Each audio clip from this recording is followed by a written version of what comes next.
He was mending the haft of a splitting axe when the forest spat her out.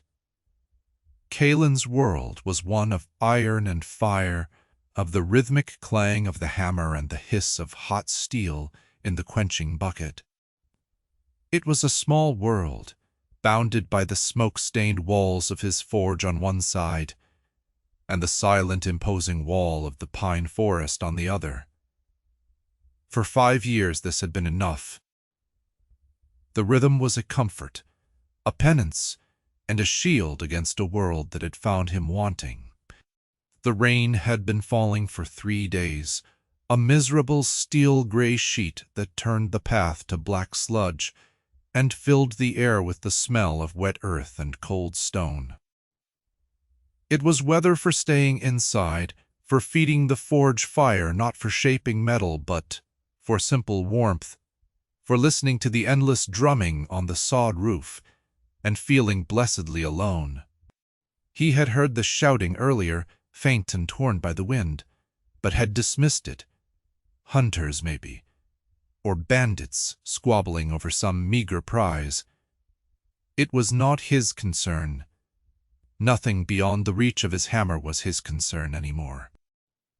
He'd learned that lesson the hard way, paid for it with everything he had, and retired from the business of caring about the quarrels of others. But then the trees themselves seemed to recoil, and she emerged.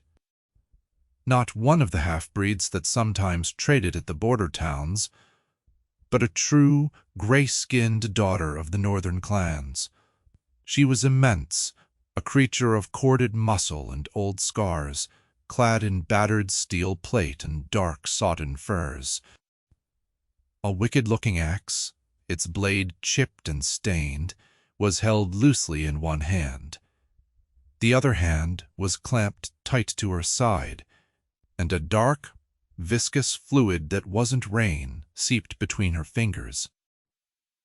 She took 3 staggering steps into the clearing, her head swiveling, her eyes the color of chips of flint, taking in the squat stone forge, the neat stacks of firewood, the man standing frozen by the anvil. Her breath plumed in the cold air, ragged and harsh.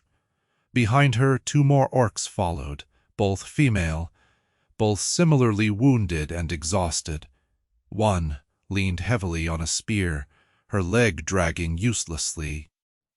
The other had a crude bandage wrapped around her head, already soaked through with red. They looked like the survivors of a rout, hunted things.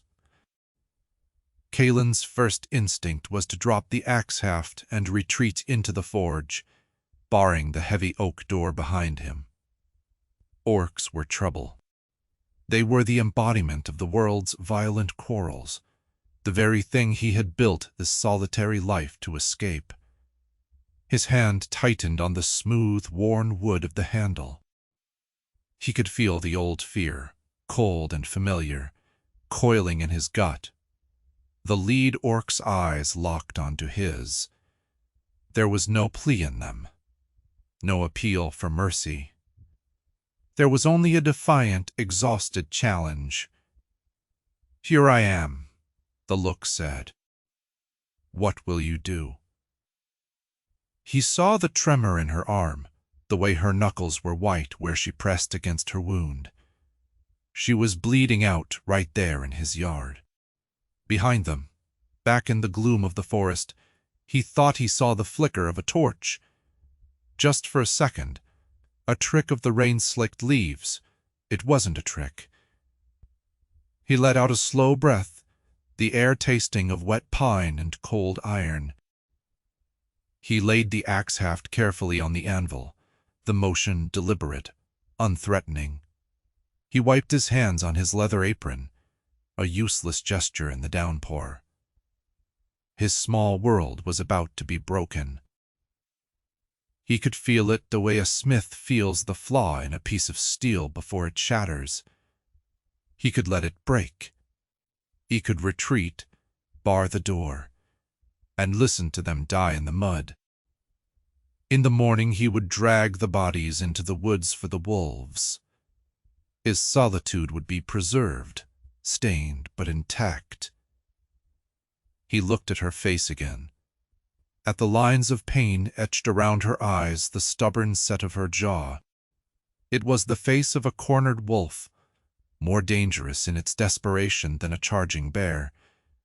But beneath the warrior's pride, he saw the deep, animal weariness of a creature that had run too far, fought too long.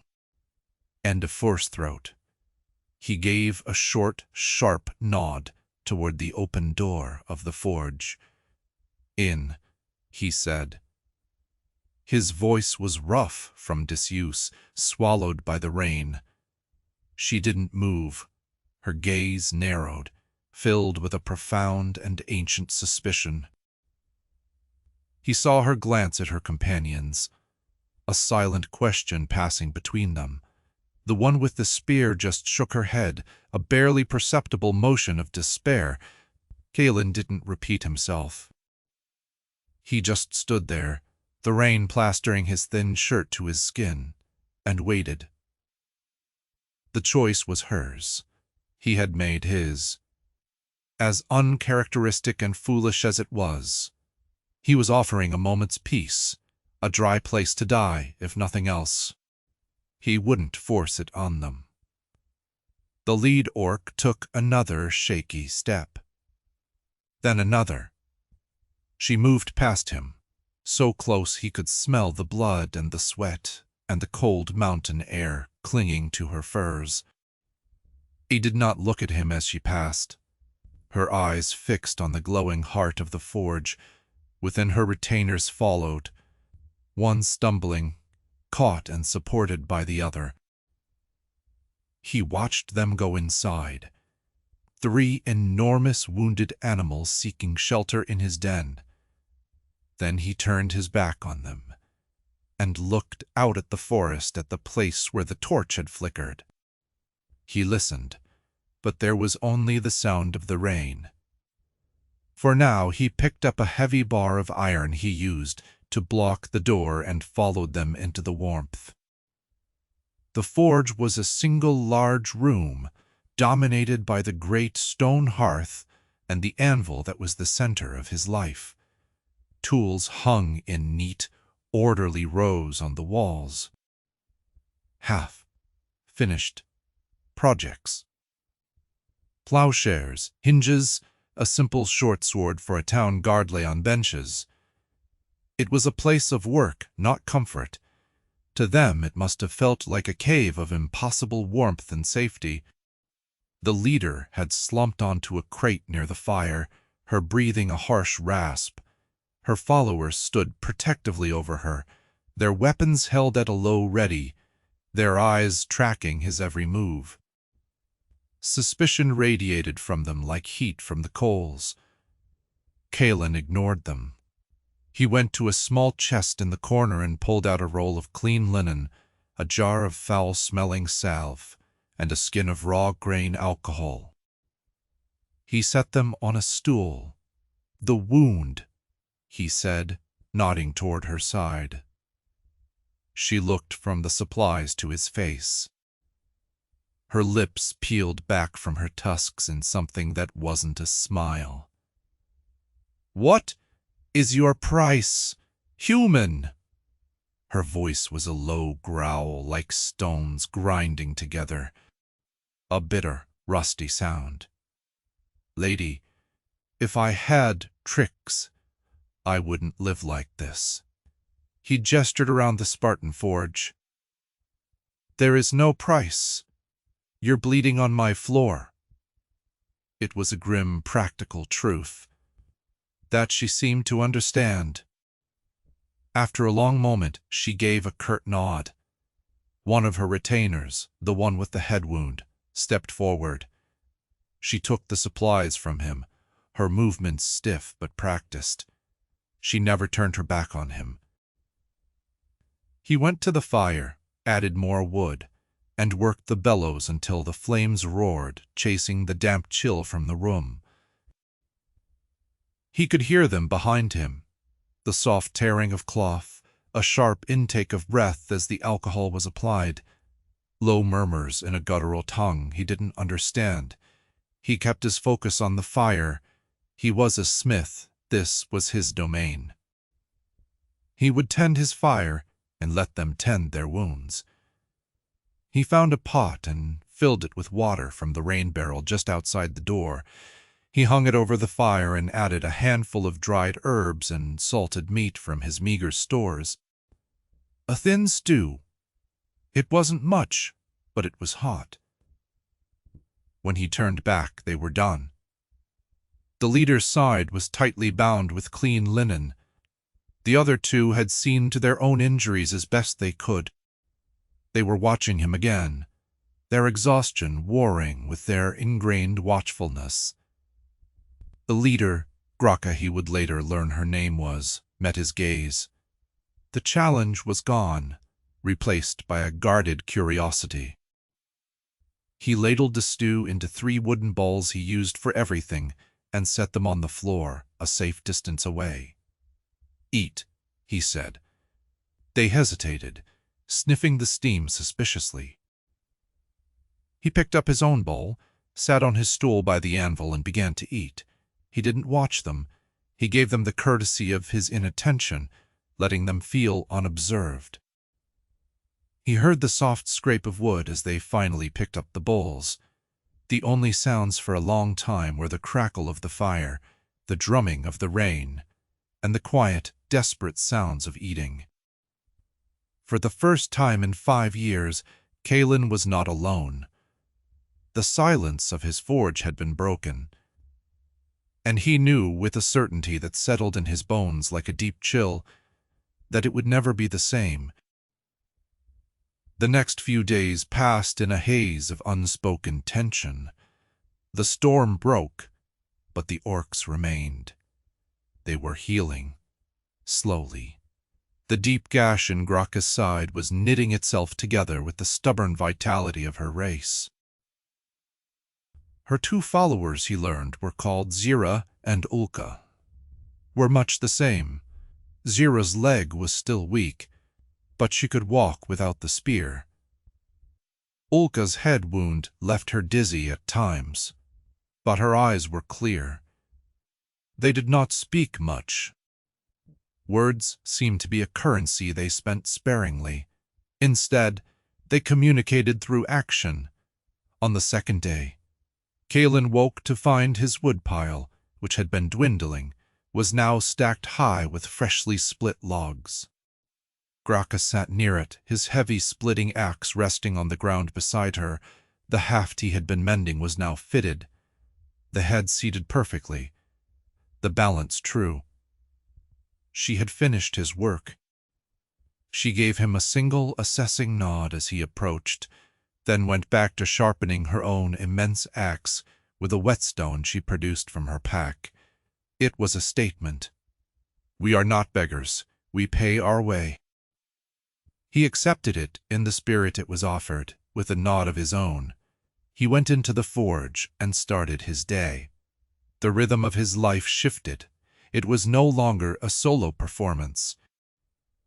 While he worked the bellows and shaped the iron, Zira would take up a position by the door, a silent, unmoving sentinel watching the tree line.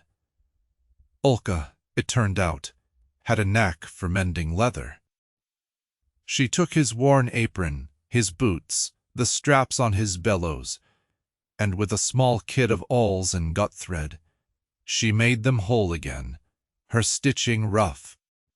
They were creating a space for themselves within his solitude, weaving their presence into the fabric of his routine. He found it unsettling, and yet not entirely unwelcome. The forge was less quiet. The silence now was a shared thing, a comfortable weight rather than a hollow void. He learned about them in fragments, in the way they moved, in the things they did when they thought he wasn't looking. He saw the deference Zira and Ulka showed Graka. It wasn't just the loyalty of soldiers to a commander. It was deeper, more ingrained. They were her shield, her hands, her unwavering shadow. and Graka. She carried the unmistakable air of command. It was in the way she assessed the forge's defenses, the way she paced the clearing at dusk, her eyes scanning the horizon. She was a leader, even here exiled and wounded in a human's hovel. One evening he was banking the coals for the night, when he saw her standing before a polished shield he had hung on the wall. She was staring at her own reflection. Her face, in the flickering firelight, was a mask of hard lines and old scars. But he saw something else in her eyes, a flicker of profound sadness, a weariness that went bone deep. She touched a streak of gray in the thick black braid that hung over her shoulder. He saw her mouth form a single silent word in her own tongue. He didn't know the language, but he understood the sentiment perfectly. It was a look of someone judging their own worth and finding it diminished by time. Later that night, the cold deepened. Draught snaked in from under the door. He woke from his cot in the corner to add more wood to the fire. The 3 orcs were asleep on the floor on the other side of the hearth, wrapped in their cloaks. Graka was closest to the flames. She had shifted in her sleep, and her heavy fur cloak had slipped from her shoulders. She was shivering, a slight, deep tremor that ran through her powerful frame. Her hand was resting on the hilt of a dagger tucked into her belt, an instinct that sleep could not erase. He hesitated. Felt like a trespass, an intimacy he hadn't earned. But the sight of her shivering, vulnerable in a way she never allowed herself to be while awake, moved him. He took the heavy wool blanket from his own cot, his only one, and walked quietly over to her. He gently, carefully draped it over her. She stirred a low growl, rumbling in her chest, and her hand tightened on the dagger. Her eyes snapped open, flinty and sharp even in the dim light. They stared at each other for a long moment over the dying fire. He didn't move, didn't speak. He just held his ground, his hands open at his sides. He was just a man trying to offer a small kindness. Slowly the tension bled out of her. The growl subsided. Her grip on the dagger relaxed. She gave a slow, almost imperceptible nod. Then she closed her eyes and, pulling the blanket tighter around her, settled back into a deep sleep. Kaelen returned to his bare cot, the cold seeping into his bones. He didn't mind. He felt a warmth spreading through his chest that had nothing to do with the fire.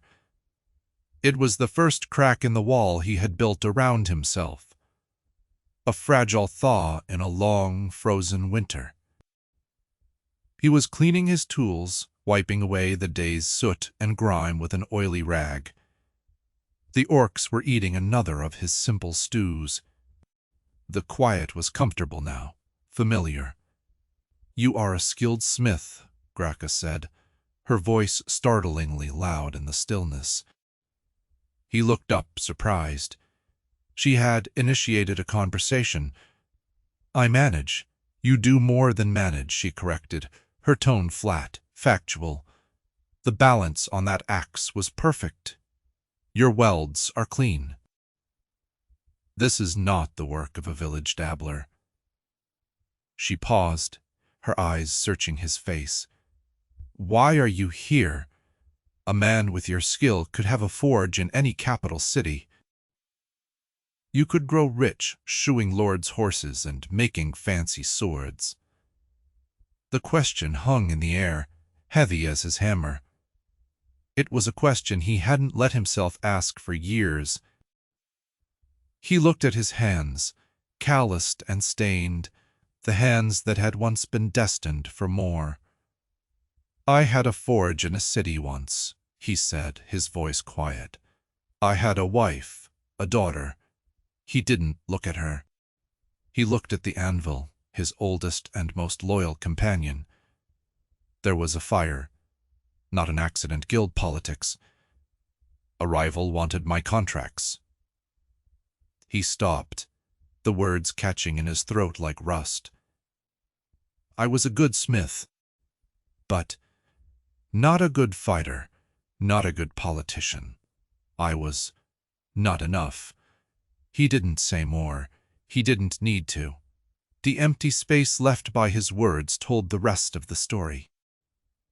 The loss, the failure, the shame that had driven him to this remote edge of the world where no one could expect anything of him. He risked a glance at her.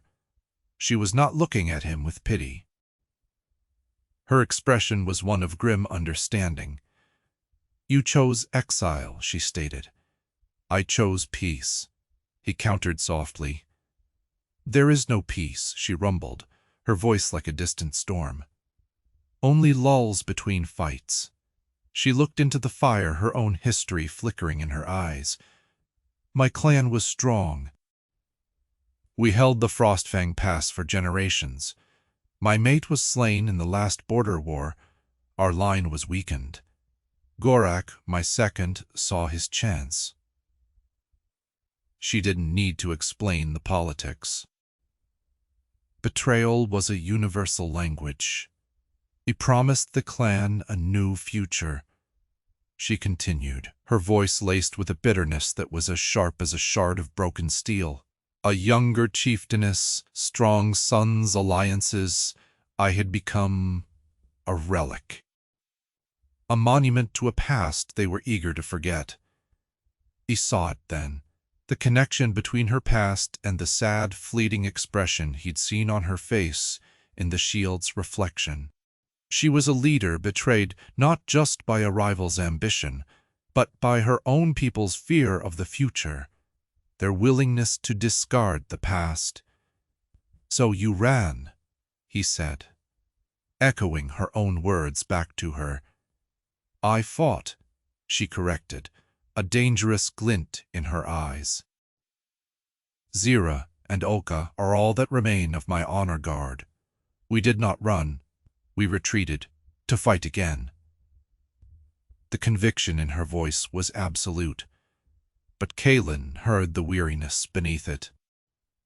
She was a chieftain with no clan, a general with an army of 2. He was a master smith with no guild, a husband with no family. They were 2 sides of the same broken coin. Snorts. The fragile peace was bound to break. He knew it. The world always found you. It found him 4 days later, not with a war horn, but with a single, crudely carved symbol on his fence line. It was a tusked skull, split by a jagged axe. He'd seen it before on the shields of orc mercenaries passing through the borderlands. A mark of claim, a threat. He found it at dawn while checking his snares. His blood went cold. They hadn't given up. They had been searching, circling, and now they had found their quarry.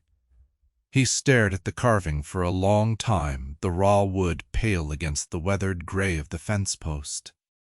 His quiet world had been a fantasy, a temporary shelter he had mistaken for a permanent fortress.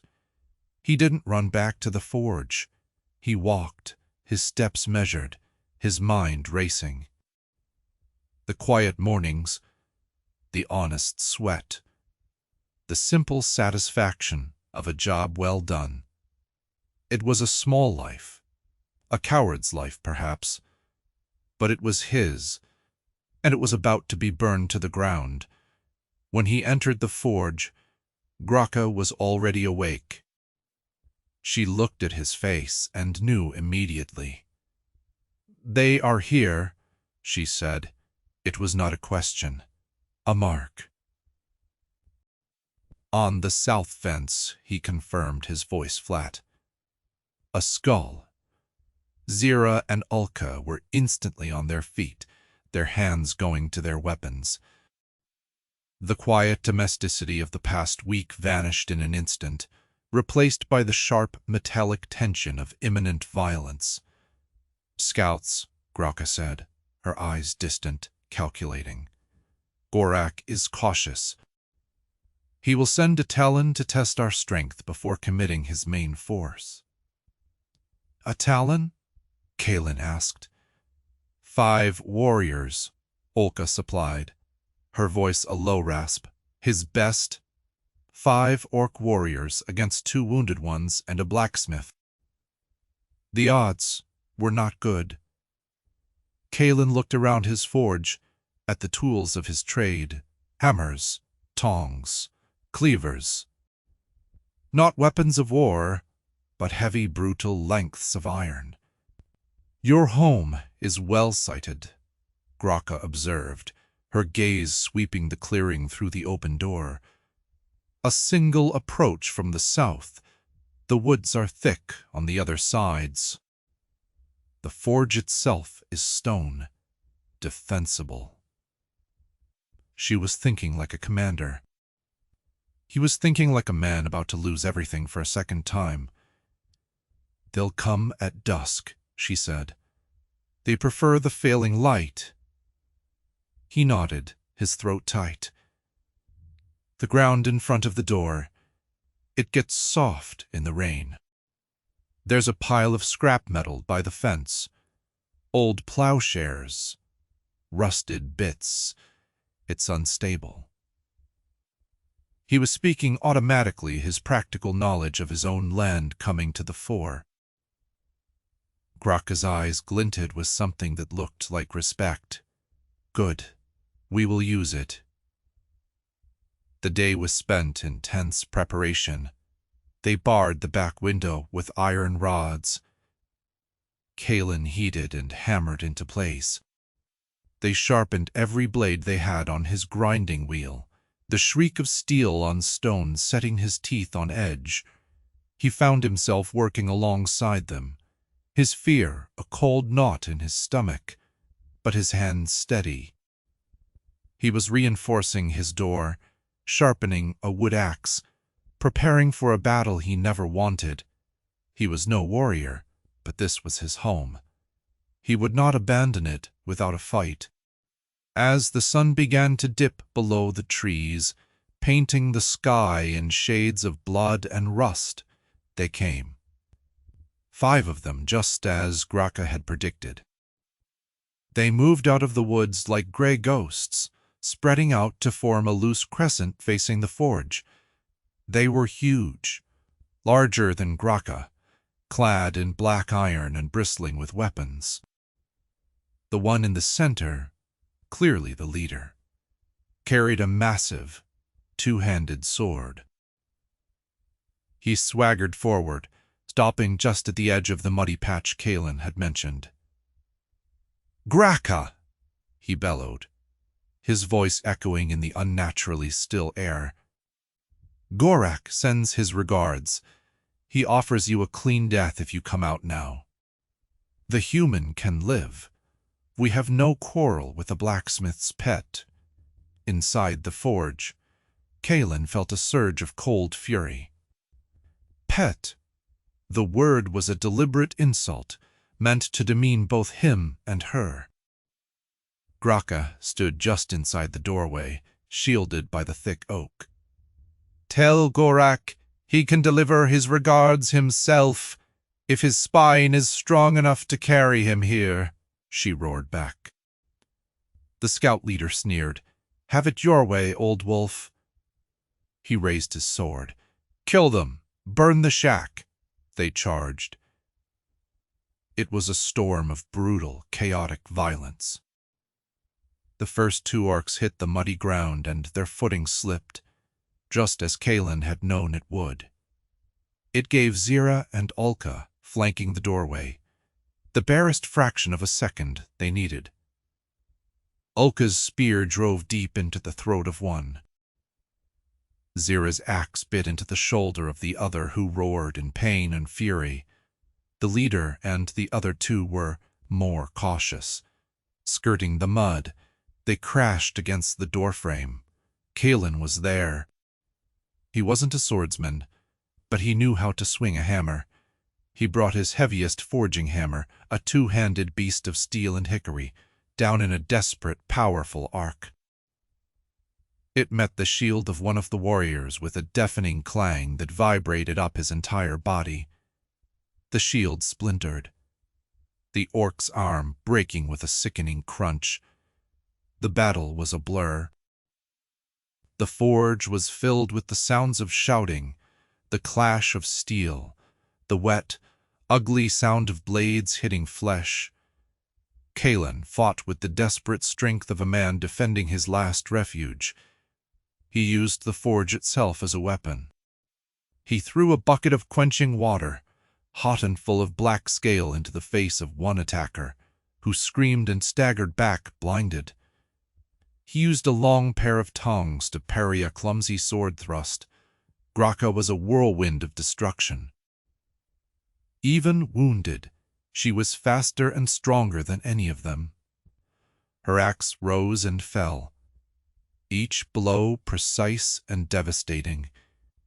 She moved with a deadly grace that belied her size, a dance of death she had practiced 1,000 times. She fought with the cold fury of a deposed queen. It was over in minutes. 3 of the scouts lay dead or dying in the mud outside. The leader, his arm broken, had been dispatched by Graka with a single, brutal strike. The last one, seeing the fight lost, turned to flee, but a thrown hand-axe from Zira caught him in the back of the knee. He went down, screaming. Silence fell, broken only by the groans of the dying orc and the ragged, desperate breathing of the defenders. Kaelen leaned against the wall, his hammer feeling impossibly heavy. His arms ached, his knuckles were bloody, and his ears were ringing. He had survived. They had survived. But it was a victory that tasted of ash. Graka stood over the body of the scout leader, her chest heaving. She looked at Kaelen, at the hammer in his hand, at the fierce, desperate look in his eyes. The guarded respect she had shown him before was gone, replaced by something deeper, something that acknowledged the fire he had just shown. "Not a pet," she grunted, a statement of fact. No, not a pet. They knew this was only the beginning. The main force would come now. Gorak would not make the same mistake twice. He would come with overwhelming numbers. The attack came 2 days later, not at dusk, but in the cold, gray light of morning. There was no challenge this time, no offer of terms. Just the sudden, terrifying appearance of 24 orc warriors melting out of the trees, a solid line of black iron and grim intent. At their head was an orc of monstrous size, his armor adorned with wolf skulls, a huge, jagged blade held in one hand. Gorak, Kaelen's heart hammered against his ribs. This was it. The end of his quiet life, come to claim him at last. So, the old wolf found herself a burrow. Gorak's voice boomed across the clearing, thick with contempt. He looked past Graka, who stood defiantly in the doorway, and his eyes fell on Kaelen. And a little human mouse to keep her warm. "Have you grown so weak, Graka, that you must hide behind this soft-skinned thing?" Before Graka could answer, a warrior standing beside Gorak stepped forward. He was older, his face a roadmap of scars, and he carried a banner with the mark of Graka's clan. Kaelen recognized him.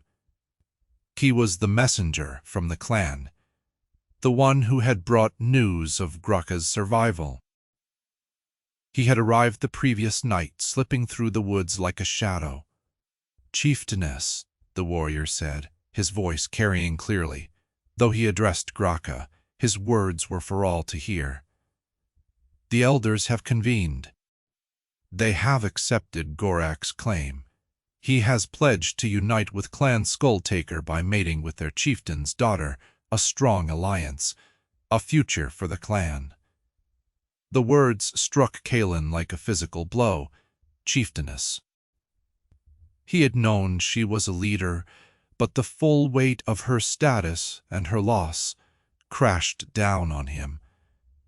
This wasn't just a skirmish over command.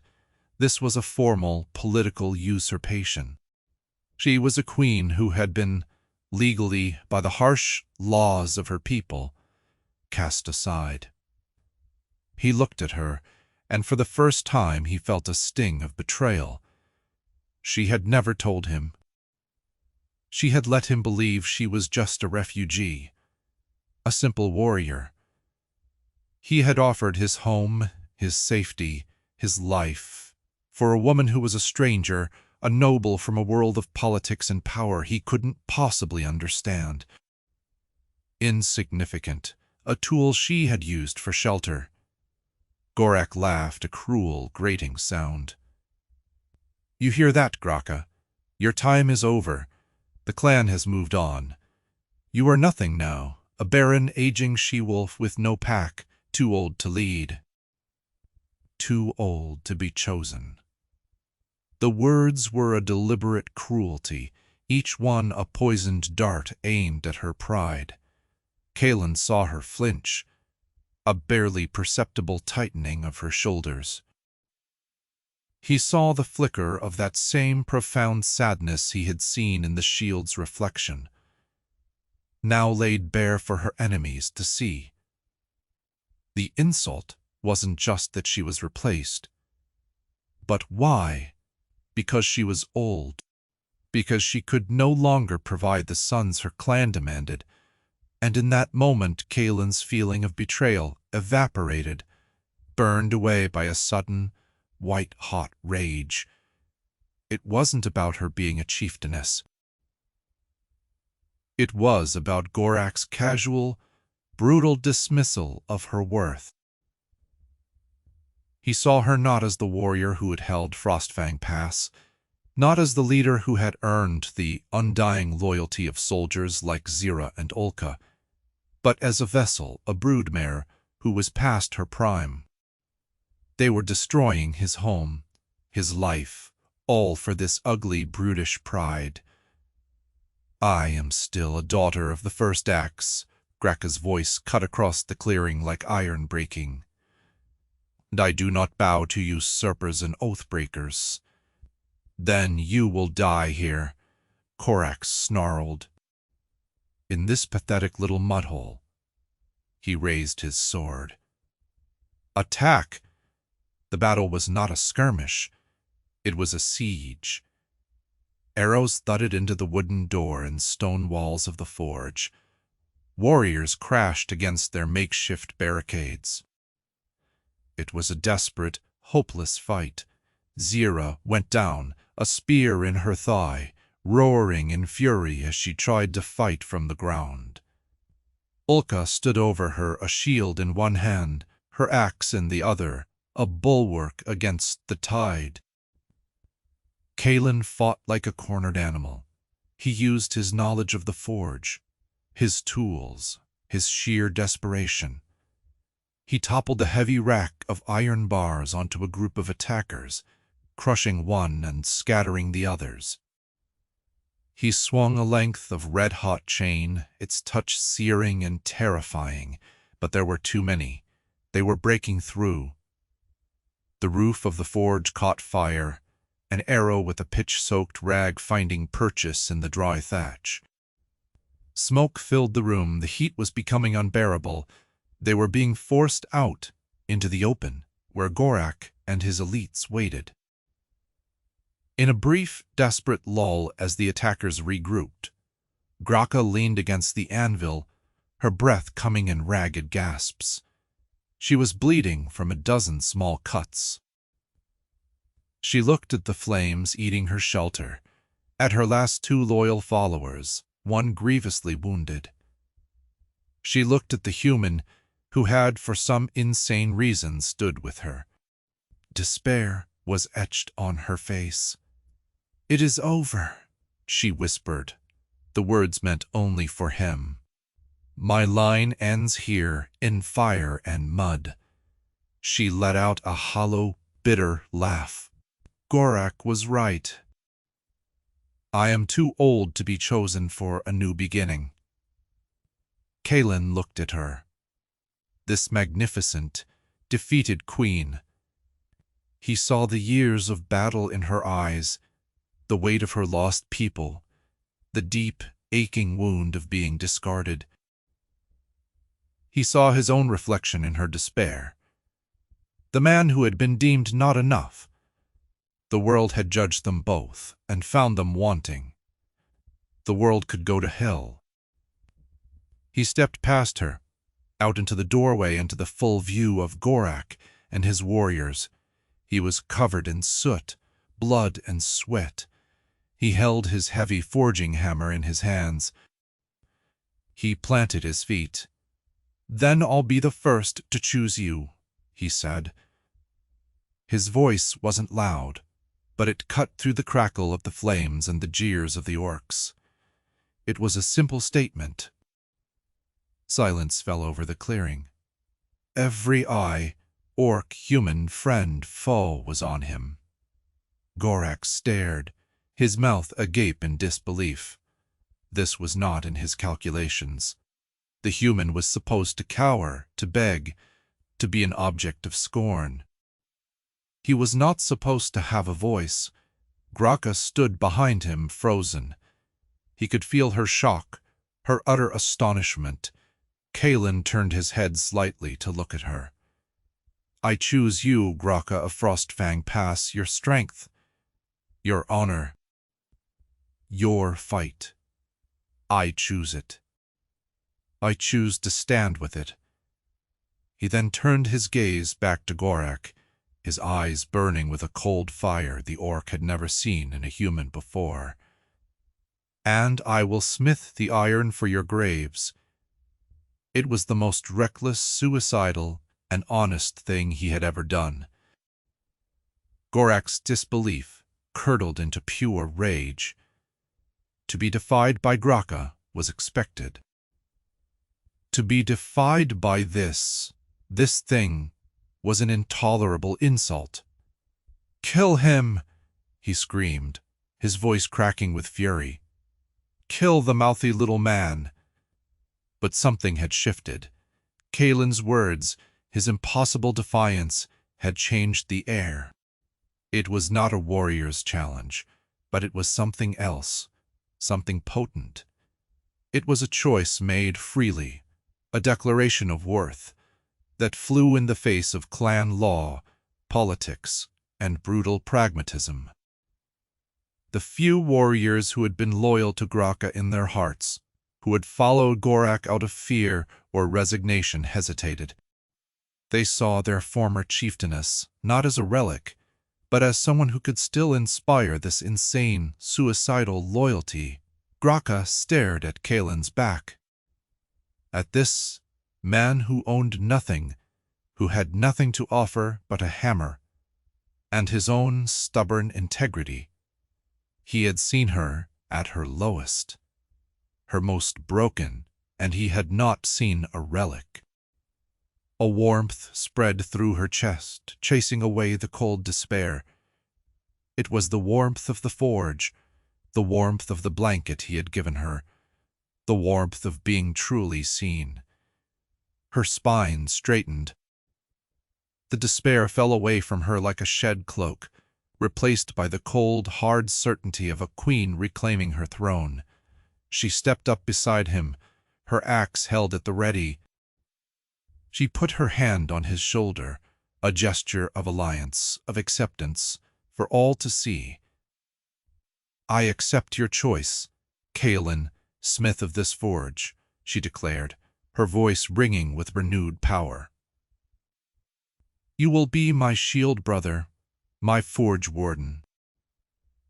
You will have a place of honor in my household, and your hammer will be the voice of my clan." Then she looked at Gorak. "This is my first act as chieftain of the true Frostfang clan. My second," she said, hefting her axe, "is to execute a traitor." The battle that followed was different. It was no longer a siege, but a reckoning. Inspired by Graka's declaration and the strange human's defiance, 3 of Gorak's warriors suddenly turned on their comrades. The line broke into chaos. It was the opening they needed. Graka charged forward, a gray avalanche of vengeful fury, aimed squarely at Gorak.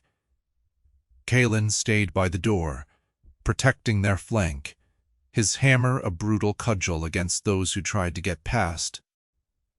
He fought not for victory, but for the woman beside him, for the choice he had made. The forge burned his home. His sanctuary, for 5 years, was reduced to a smoking ruin of charred beams and blackened stone.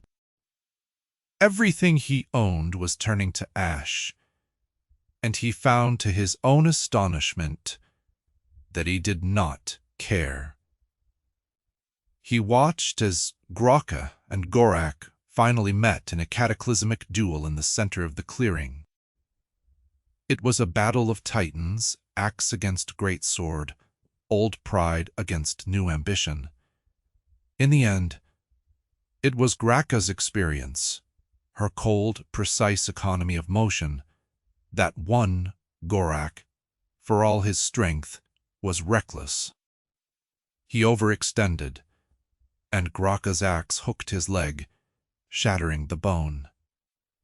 As he fell, she brought the axe down one last time. With Gorak's death, the fight ended.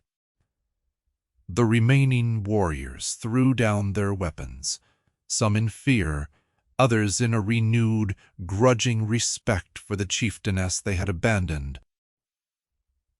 The aftermath was a field of mud, blood, and bodies, shrouded in the smoke of Kaelen's burning home. Graka stood over Gorak's corpse, leaning on her axe, her body a canvas of new wounds. She was victorious, but she had lost her clan, and now her last-minute ally had lost his home. She came to him. He was standing by the smoking ruin of the doorway, his hammer still in his hand.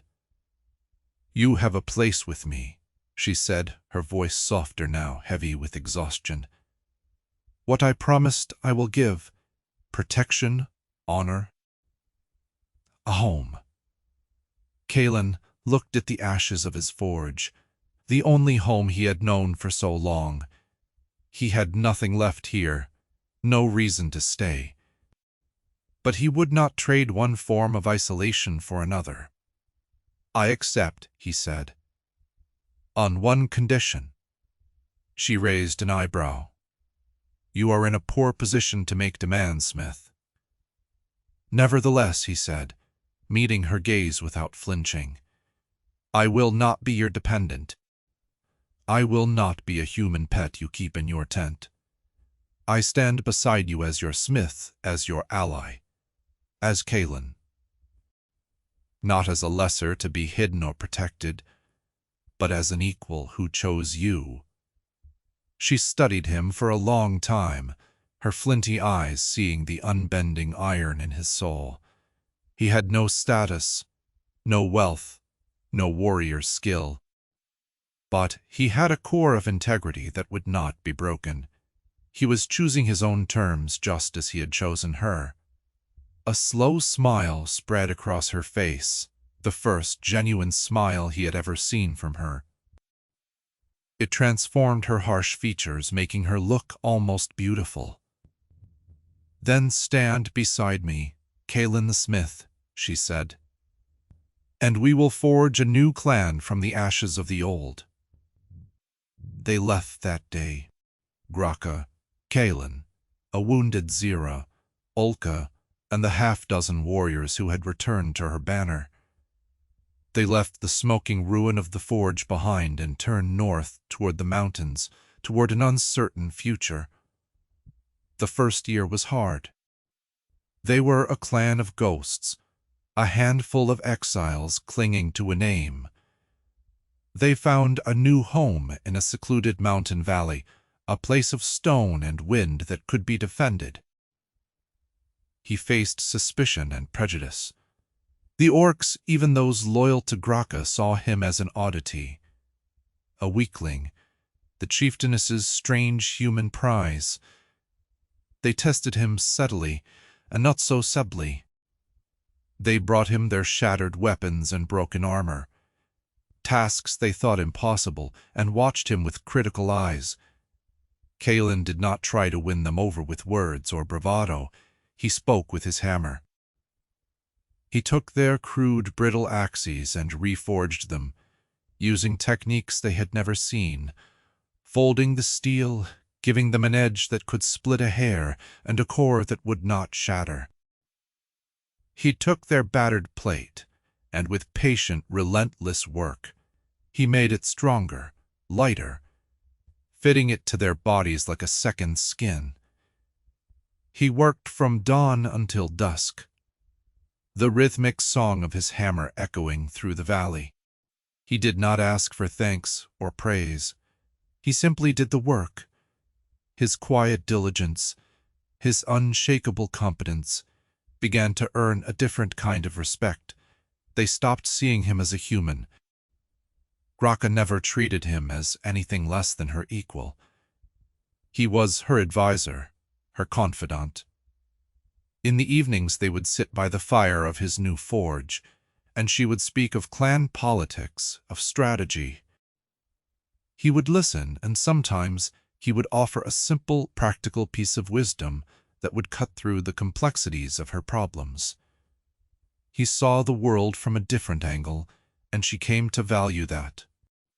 Their bond, forged in fire and blood, deepened in the quiet moments between crises.